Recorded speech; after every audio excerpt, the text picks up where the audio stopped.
aiwa zvokufamba aiwa zvine change baba zvine change asi apa before mama akaita sei chii chakaita right nyaya yakaitika pagumbo rakangonyuka baba zvokungokaruka rava kuzvimba mushure mekunge richitanga rishandisa hwani kufamba zvokujamba izvozvo aiwa baba but ndaiti kana ndabva ikoko mangu ndarisheka paipai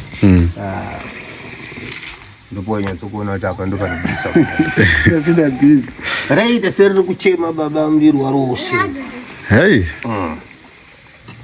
ipapo ndopandaipinda kuiti kusvikira zvangu ndakadhonza 2 weeks ndisingasumuki. Makadii muri Zimbabwe muri kusangana neni Jethro mwana wakwamutero muzukuru wavadyegora ndiri kuno kunzvimbo yekugokwe. Nhasi ndiri kuziva kuti mese mune nyaya yekubvunza kuti JCTV tibatsire tisangane nevanhu vanenge vari genuine oro vanhu vasina zveukopokopo kana zvekutorerana vanhu mari. Nhasi ndatiri kusanganisei namukoma wangu kana kuti my own blood brother vanobatsira vanhu vanenge vane problem dzenhuta kana kuti imvukuzane nesindebele. Vanhu ivavo tibatei panhamba dzamuri kuona pascreen. Ende zvinhu zvandiri kutaura izvi hazvisi zvinhu zvekutaura zvematestimony emabhidhiri. Zaiti mupinde mutestimony yemunhu akarapwa nhuta namukoma wangu ende akasike kutanga zvinhu zvava nemakore anodarika iwo 15 vachiita basa iri rekurapa vachishandisa mishonga yechivanhu. Vanhu vanenge vane problem dzenhuta ngativanzwei vachitaura uyezve tarisaiwo vhidhiyo yatakaita nemunhu akarapwa nyaya dzenhuta idzi muchizvionera.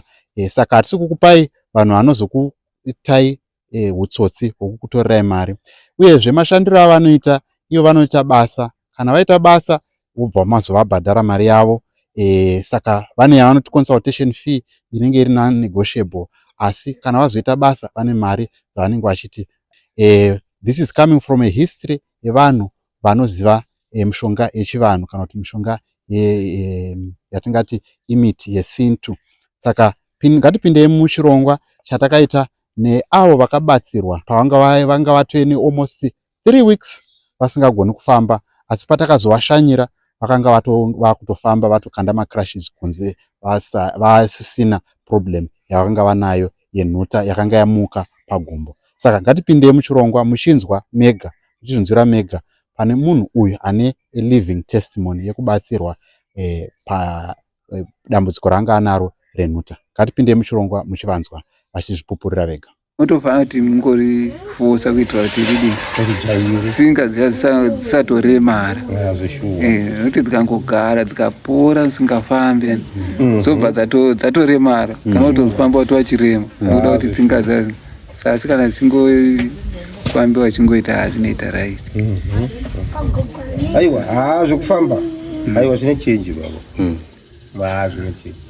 Asi apa before mama akaita sei chii chakaita right nyaya yakaitika pagumbo rakangonyuka baba zvokungokaruka rava kuzvimba mushure mekunge richitanga rakaita sekuti ndaita sendabayiwa pasa asi paioneka ublack mukati handitika ivo pachigwazi pasina kana pane saini yekuti pabayiwa handitika tokunge ndatoti ndamfana nditora munhu zvaoite sei utumbura ndokubva patotumbuka ndokupatobuda ropa reblack pasina kana pane vanga. Saka ndofunga izvozvo zvakaizvita zvakakuda kundodoka ndakatovata zvakanaka kusenye mangwana ndopandakanzwa gumbo iri rakudavira but nechepano apo pazani pane ronda apa nechepazasi apa pakanga pasingatogumike zvoti ndaitoti kana ndakugeza ka ndaitoisa chigumwe kudai ndotokwesha kumwe koso apa paipisa apa saka zvadaro gumbo iri razvimba iri ndakazoenda ndikaita kune vanobatsira vaita zvekudzura zvizvi ndobhabviswa chiuno handitika tokunge pazovhara kachironda kacho kakavhara kunze mukati kasina ndokatanga kuchera handitika saka zvadaro mai ndakafanira ndavhura kachironda kaya tokusvina pakanga pava neurwa mukati tokutora pa kachironda kaenda kubva kakuru kakunopora rakavhara nyuka pasaidi padivi pacho apo ndo patakapanduka pa kwezi rakatira zvimba kwese ipapo paita senge pane mota so ndakabva ndadzokera futi kumuchindo wambondibatsira we ndofasvika futi ndokubvisa chine papo but pairatidza kuti panga patoita gomba kare panga pachishika mukati ugwa waya mukati saka tasvina apa pakabva pasara pava negomba manje ravaronda asi kuzvimba manje apo ndo paretaura kuti shamwari yona namo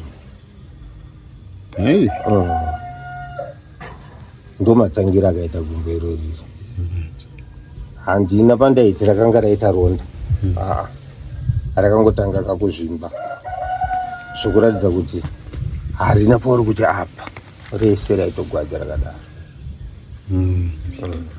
so pamakazopiwa mushonga uyu makazi ndini pane mazuva mangani ngatiti ratanga kuzvimba ndirika chakanga chiri chitatu china ini ndakazobatsirwa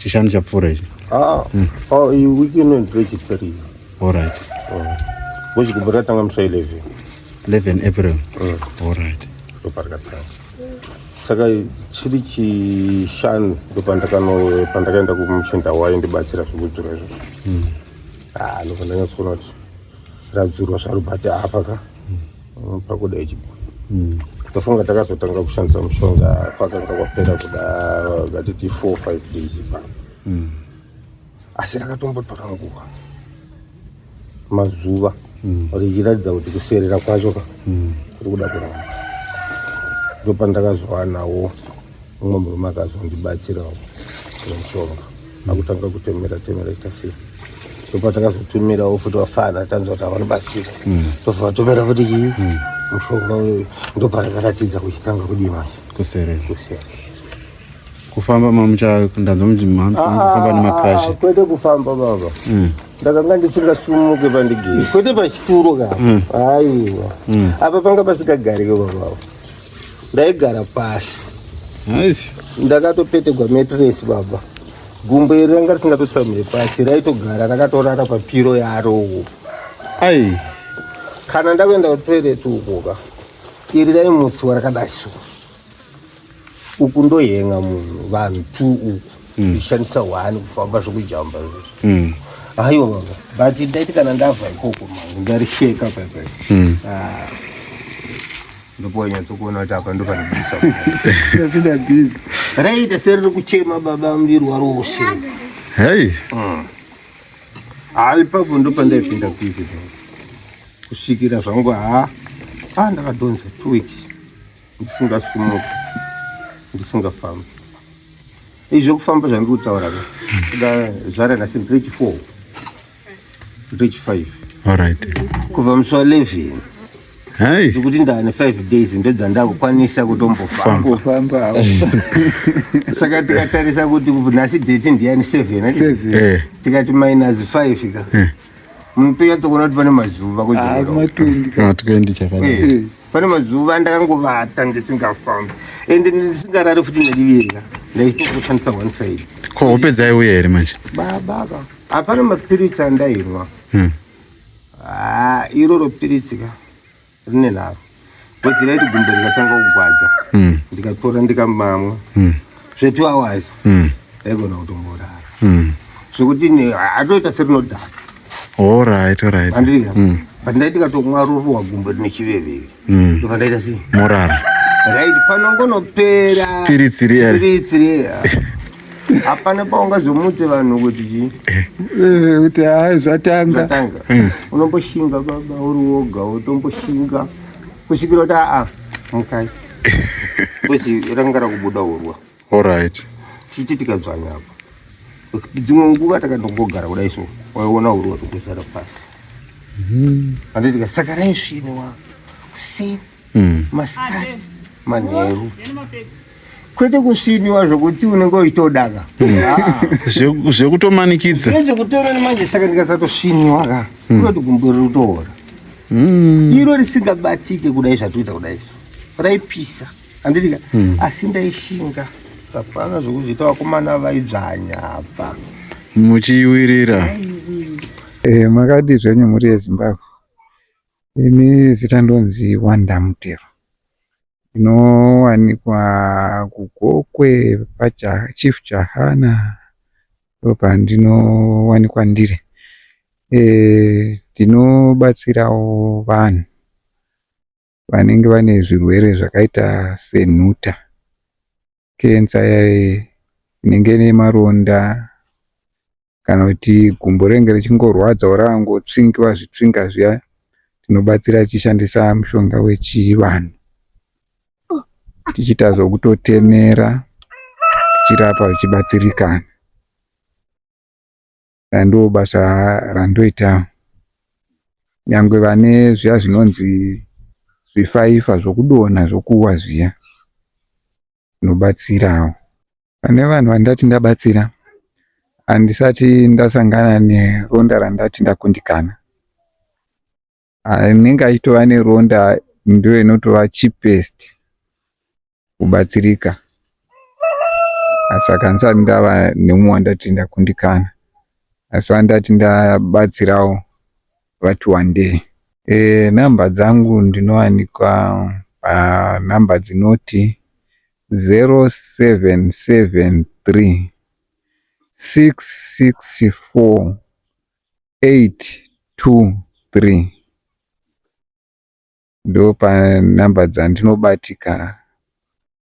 Kana dzimwe dzenet 1 dzinoti 0713 011 342 ndo pandobatika.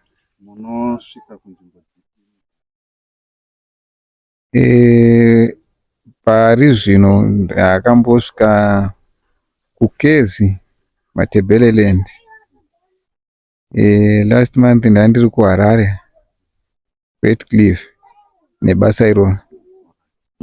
Kozotiwo muno muGokwe hai tongotenderera muGokwe vakati one day.